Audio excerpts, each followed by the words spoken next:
location, then I'll be right there. Let me come check you, my baby. No time, no.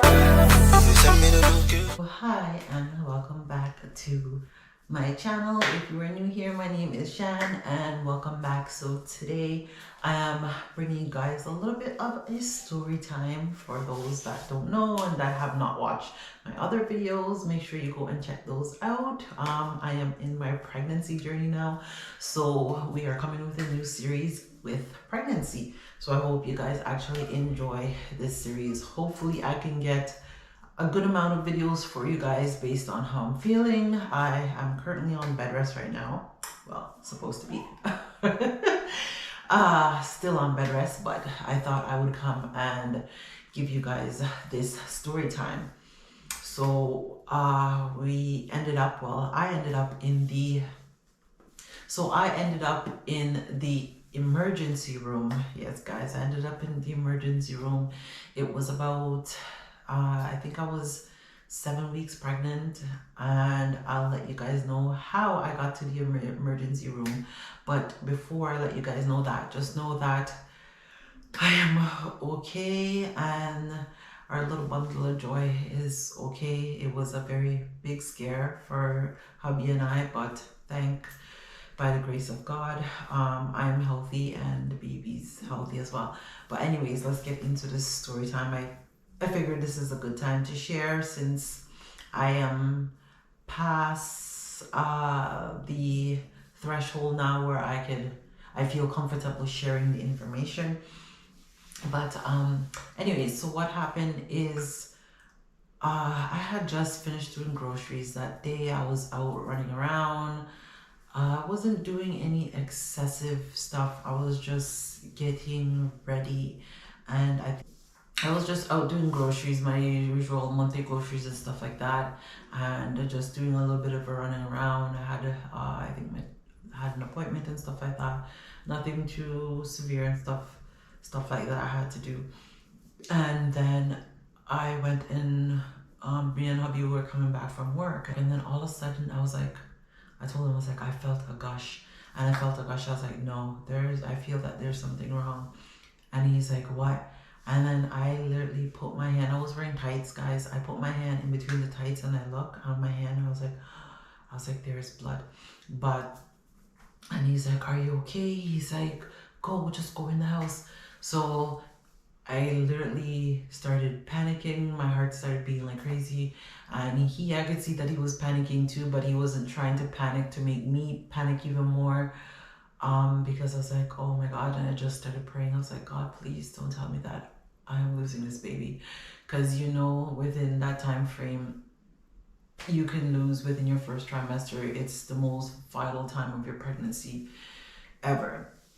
And I was just praying and I was like, oh my God, please don't let this be a miscarriage, because it is so hard. Like, we just decided that, we're going to conceive, and we were able to conceive. So, and I was like, my husband's so excited. Both of us was excited when we found out that we were pregnant and stuff like that. So to just have that like excitement, and then all of a sudden it felt like your life just started spiraling, because I started thinking all sorts of things, because I started getting cramping at the same time. And I was like, God, what is this? I was like, please. And I just came into the house straight right away. And I literally just went in the shower. And as I got in the shower, I started bleeding, but it was bright red blood. I was still bleeding more. I was still having a bit of cramps. And I actually passed a clot. So I was like, I'm passing clot. I was like, oh my God. I'm like, I think I'm losing this baby. Just even talking about it right now, it's a little bit still emotional, Like, at even one point from we doing groceries, there was like a bit of a trail of cranberry juice. I guess I don't know if the cranberry juice had thrown away, and like when my husband was coming into the house, he seen it, like the trail of it to the door, and he thought it was me bleeding. Like, all I remember being in the shower, and all I remember, he opened the door and he's like, Shan, is everything okay? Are you okay? Do I need to bring you to the hospital? And I was like, you know what? Hold on. I was like, let me call the emergency number. So for those that don't know, like, I don't know whether it's America, I don't know if they have one, but in Canada, we do have an emergency number that you can call where you can get first responder, which is like nurses, so it's not calling 911. It's called telehealth, and you can call them and you will get to speak to a nurse right away, and you just let them know your signs and symptoms, what you're feeling, your pain score and stuff like that, and just kind of give them a little bit of a brief detail of what's going on. And they will basically advise you to either stay home, wait it out, or they would advise you if you can go to your nearest walk-in or emergency, then they will advise you. So when I called and I wasn't getting anyone. So after I got out of the shower, I just literally had to put on a pad because I was still bleeding and it was still bright red. But then I was like, and I still was cramping, but my cramp pain was about like maybe like a 3. So it wasn't that severe, but you know, usually when you're miscarriaging, you're bleeding, you're seeing clots, and you're cramping, and then the cramp get from like bad to worse. So I was pretty much there waiting. And hubby, I was like, please go shower. I think we need to go to the emergency. I'm gonna try and get a hold of these people. And I kept calling, wasn't getting anybody, so I tried again. I was like, still wasn't getting anybody. So when I called back and I spoke to the nurse, I let her know what was going on.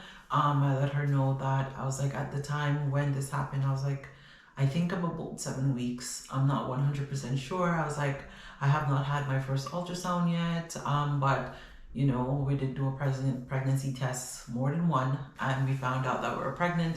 And based on the time when I did the digital pregnancy test, it says I was between 2 to 3 weeks. So I know I was and I even got to the point where that same day I literally had my daughter run out to get another pregnancy test, a digital one. So she ended up going out and getting me another one. And I think that one said four weeks or 3 weeks plus. Yeah, at the time when I took it, it said, I think 3 weeks plus, because I don't think it could tell you beyond that how far along you were. So that with itself, when I took the test and stuff, okay, I was like, okay, I think I'm still pregnant. Like the hormones levels hasn't died down yet, but I was like, you know what, I still don't want to take the chance. And I finally got a hold of the nurse. I spoke to her, I let her know, and then she's like, are you filling up a pad within 1 to 2 hours? If you're filling up a pad, then you definitely need to get in. Is your pain getting worse? I was like, no. I was like, I'm passing a bit of a clot, but my bleeding is bright red and my pain score is about a 3. And she's like, well, if it has not stopped and you're still, she's like, I would advise you to just go to an emergency as soon as you can. So this time Mario was showering and he finished showering, and I was already dressed and waiting. So he just put on his clothes. We ended up going to the emergency. By the time we got to the emergency, it was about 6:30, because I think it was about 5. I was about 5 or 5:15. I actually remember the time when this happened, and I came and showered. So within that time, yeah, we reached at the hospital. They checked me in and everything like that. But the check-in process was so long, guys. And we're there, and I was like, I don't understand. Like, if you're having a miscarriage, you know, wouldn't they? And it's a form of emergency. Don't they take you in right away? That's a form of emergency, because usually I know in hospital they put priority based on how you're doing and stuff like that. Whether you are bumped ahead, regardless of when somebody because if there's a patient that come and there's something else wrong with them and it's more severe, like someone's having a heart attack, they go in before somebody that's just there, that's having like a fever or a cold that's not that high, that's not that life-threatening. So it's always basically the life-threatening patients, they get seen first before everybody else, no matter how long you have been or if you were the first one there and waiting for care. So I was like, okay, I'm there waiting, guys. Let me tell you, I have never waited in the hospital so long in my life We were at the hospital from 6:30, I think we got there, and we did not get out of the hospital till about almost 3:30 the next morning. 3:30 next morning. So first of all, I spent like a good 4 hours just sitting in the waiting room waiting, and this was after I waited for over more than 2 hours for someone to even attend to me, like to call my number, because when you get in you have to take a number, you sit down and you pretty much wait. So I get to the front desk, they take my temperature, they take my blood pressure, they ask you the reason why you're here and everything like that. And like I explain to them and I tell them I think I'm about 6 or 7 weeks pregnant. I have not had a ultrasound or a doctor's appointment yet to confirm it, but has been I've had a pregnancy test done and everything like that. And I was like, out of nowhere, I was fine, and I just started bleeding. I just felt it, and then they're like, okay, so how long have you been bleeding? And I told them the time that I was bleeding, and they're like, well, how much pads have you gone through? I was like, I haven't gone through any. I just showered and literally came here. So I still have on the same pad that I came here in.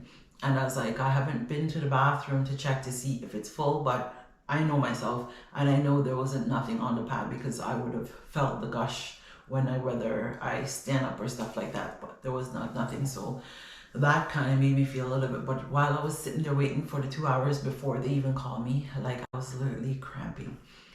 And within that itself, it was scary. I could see my husband's face, like he was just, he felt away because there was nothing that he can do to help.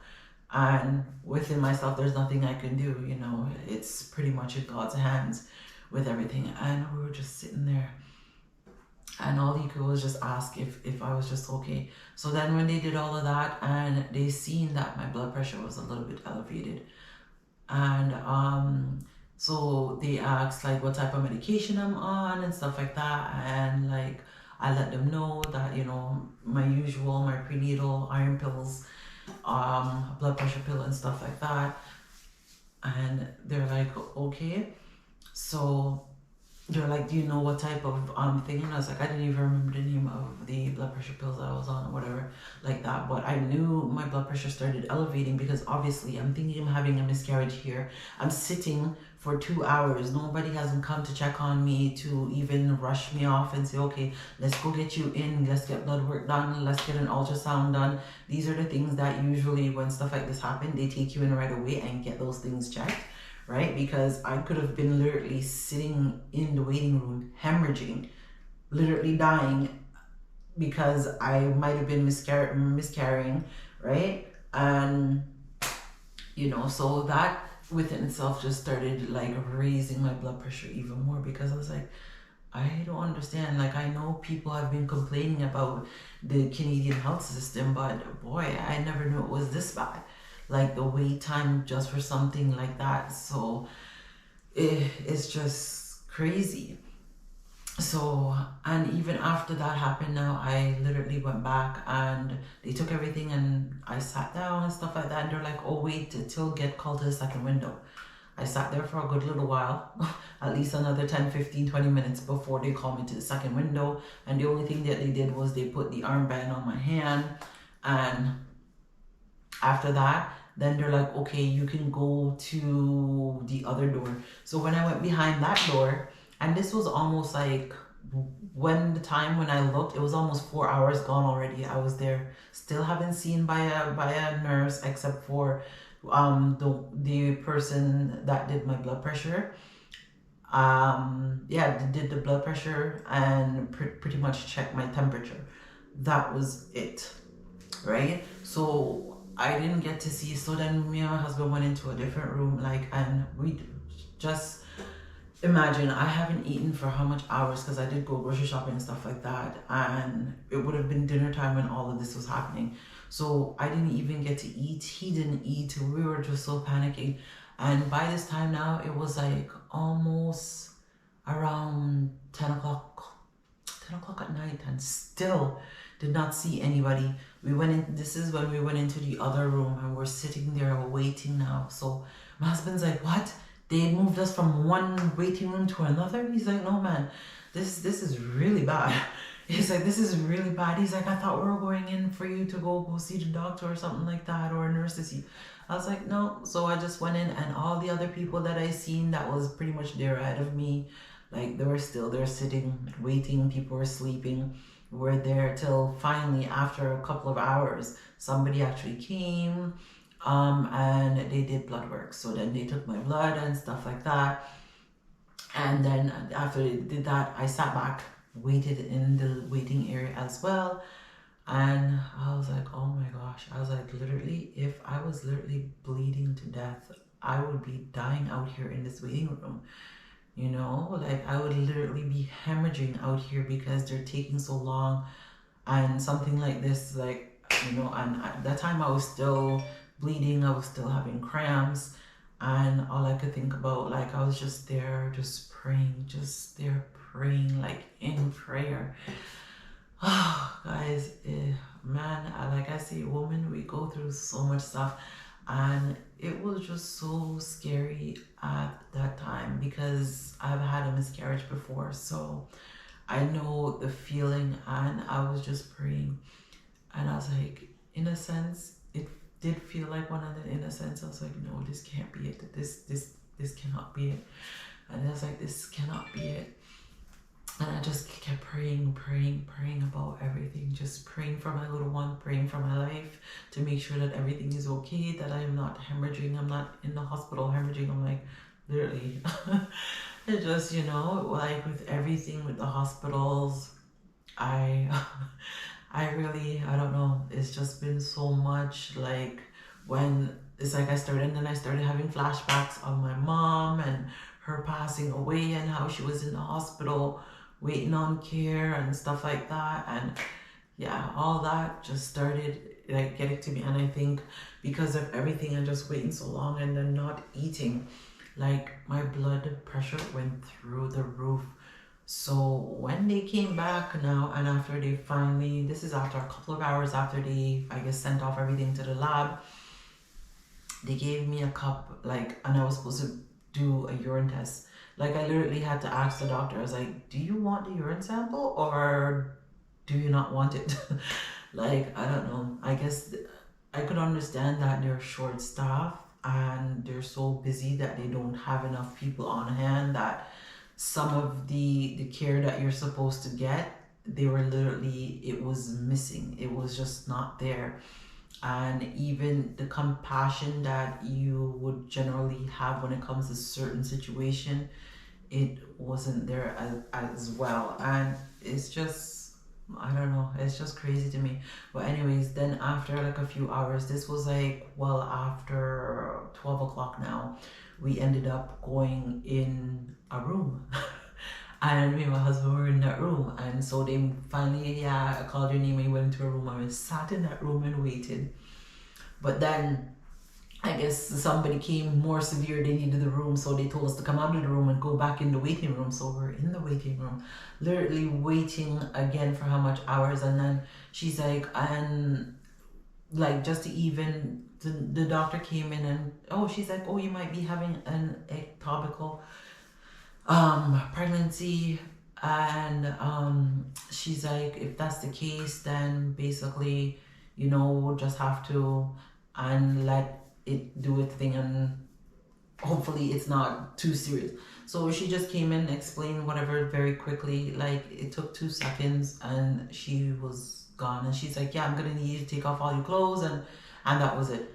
But I never took off my clothes. She was just in and out speaking so fast. I was like, what kind of care is this? Like I literally gave my husband the side eye, right? And then I looked at him and I was like, And like I think to myself, I was like, I wonder if they know that I'm in the medical field, like certain things that they're talking about, if they would be a little bit more compassionate if they knew that you knew that you were in the medical field. Just the way they were talking, she was talking about certain things, and I was like, even certain things that, like, you know, you see like they left out. And I was like, okay. I was just like, okay, yeah, and that was it. And she was out And she's like, yeah, we're gonna try and get you to get an ultrasound, and then hopefully we'll get the information. Yeah. And the only thing that she says, she's like, we're gonna need to check your blood pressure. And she's like, do you take your blood pressure pills for morning? I was like, no, usually at the time when I think I would have actually taken my pills, because I would have took my pills, had my dinner, took all my vitamins and stuff like that, and I would have been okay. But I was like, with this happening and I'm not getting no information, like I felt like I wasn't getting any care. Like my blood pressure, guys, I tell you, my blood pressure like went from the regular 120, what it's supposed to be, it was 180 over like 100 and something. And they're like, we need to get that blood pressure down. Yeah, obviously, because the way my blood pressure was going, it could have put me in cardiac arrest. Like, or I could friggin' have a stroke, or I could have had a stroke based on how high my blood pressure was. She's like, your blood pressure is really high.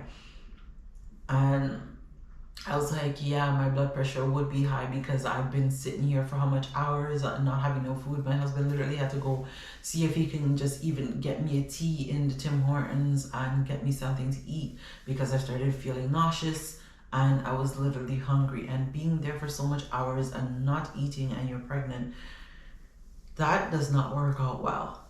So I ended up getting something to eat, and I sat there and I literally just waited. Then they're like, okay, we're gonna need you to drink some water because you're gonna go for an ultrasound. So we sat there for another at least 2 to 3 hours waiting to go have an ultrasound. And then by the time I got into the ultrasound room, I was already full and stuff. So I went and had the ultrasound room and I lay down. You know, they had the ultrasound, so they did the external ultrasound and they did the internal. So, and then they were just checking, and you know, with me, I'm a type of person, I like to ask questions. So I asked, and I know they're not allowed to say anything, and like, you're just waiting because they turned off the machine. But at one point, I think what happened, the lady that was doing the ultrasound, she forgot to turn the machine off, but I think she caught it just in time. But I heard the heartbeat, so I was like, okay, the baby's okay, because I could hear the heartbeat. And then I was asking questions because I had to ask questions. I'm not just gonna lay there and not ask questions, right? And I seen her doing pictures and like taking her pictures and the measurements and whatever the case that she was doing. And then I was like, then when she was finished, and I was like, is the baby still there?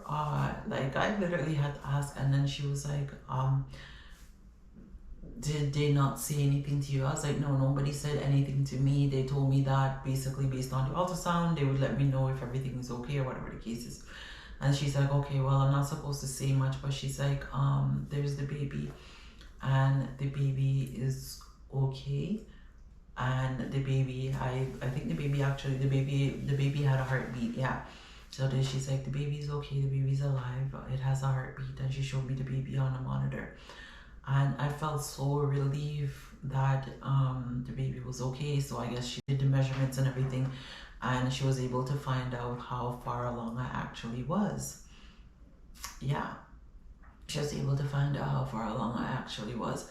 So then basically when that was all done, I ended up having to go back in the waiting room, and I waited another 2 hours. Waited another 2 hours just to basically hear the doctor to come and tell me, and to hear the doctor come and tell me that, oh, you're not having an ectopical pregnancy. But she said I'm not having an ectopical, even if I'm saying it right, pregnancy, but she never said that the baby is alive or the baby's okay. But she's like, the main thing she was worried about, she's like, I'm worried about your blood pressure. You need to take this blood pressure pill before you go, and we want to see your blood pressure go down before I release you, else they were planning to keep me overnight. I said, the reason why my blood pressure is high is because I've been here over how much hours now? Like more than 10 hours. Right, I was like, I've been here more than 8 hours. I was like, I'm here more than 8 hours. I'm not getting any information on what's going on, if I'm having a miscarriage or if my baby's alive or anything like that. And the reason why I'm bleeding, I'm not getting any information. So you could expect that my blood pressure is going to be elevated, because I feel like this is a life and death situation right now going on, not just for me, but for my unborn child, and not finding out, getting any information. As a doctor and a woman, I said, and if you have kids or been in the situation where you've been